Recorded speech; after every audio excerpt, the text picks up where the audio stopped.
अब सुना आपने मरियम को। अब यही सूरत हाल है जिसकी वजह से पार्टी में दो तर्जुमान होंगे जो पार्टी के दो बयानिए का अलग अलग समझ लेके दिफा करते नजर आएंगे। यानी मुस्लिम लीग नून में भी अपोजिशन बन गई। इसका सीधा सीधा मतलब ये है। अब कितना अजीब लगेगा ना कि मोहम्मद ज़ुबैर मरियम नवाज़ की तर्जुमानी करते हुए बताएंगे कि शहबाज शरीफ साहब के तर्जुमान गलत कह रहे हैं, और जबकि यही बात मलिक अहमद खान साहब करते हुए नजर आएंगे। और मलिक अहमद खान साहब ने सियालकोट के ज़िमनी इंतखाब में शिकस्त के बाद मरियम नवाज़ ग्रुप से अलग सोच का इजहार करते हुए कहा था कि जी तहरीक इंसाफ ये इलेक्शन धांधली के बगैर जीती, आपको याद होगा। यानी ये साबित होता है कि पार्टी में कुछ लोग मरियम के साथ खड़े हैं, साथ शहबाज शरीफ साहब को हासिल।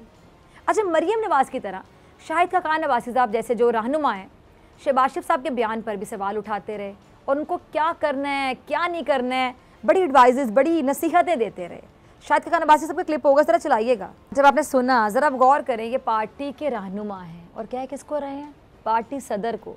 ये सिर्फ एक बयान नहीं है। शाहिद खाकान नवाज़ी साहब ने बार बार शहबाज शरीफ साहब के बयान की नफ़ी की है, यानी रद्द की है। और ऐसा यकीनन इन्होंने किसके कहने पर किया, किसकी हिदायत पे किया, सबको पता है, मरियम नवाज़ की हिदायत पे किया होगा। वरना कहाँ पार्टी का सदर और कहाँ पार्टी का रहनुमा।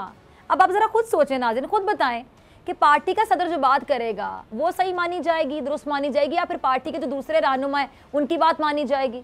सीधी सी बात है ना, पार्टी सदर की मानी जाएगी। और पार्टी सदर के बयान को मुस्तरद कर देना, रद्द कर देना, बल्कि उसे कहना कि भाई जो पार्टी का सदर है ना, ज़रा सोच के बात करे, समझ के बात करे, यानी इनडायरेक्टली कह रहे कि होश में रह के बात करें। आप क्या बात कर रहे हैं? आप कोई पार्टी का रहनुमा पार्टी सदर को डायरेक्टली बातें कह रहा है कि सोच के बात करो, समझ के बात करो।